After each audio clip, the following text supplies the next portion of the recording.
Ribut-ribut jual tas branded KW, Medina Zain dipolisikan atas kasus pencemaran nama baik.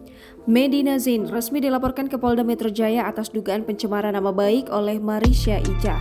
Marisha Ica melaporkan Medina Zain dengan dugaan pelanggaran pasal 310 KUHP dan 311 KUHP atau pasal 27 ayat 3 Undang-Undang RI nomor 19 tahun 2016 perubahan atas Undang-Undang RI nomor 11 tahun 2008 tentang ITE. Adapun dugaan pencemaran nama baik tersebut berawal dari Instagram story Medina Zain yang berpotensi fitnah Marisha dan keluarga. Marisha sendiri menganggap sang selebgram melakukan hal tersebut karena keduanya juga sempat cekcok karena urusan tas KW.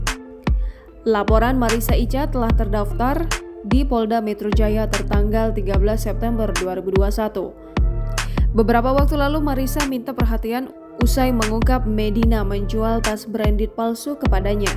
Karena tidak terima, Marisha menuntut Medina untuk mengembalikan uangnya melalui Instagram. Akan tetapi uang tersebut belum dikembalikan secara full oleh Medina Zain.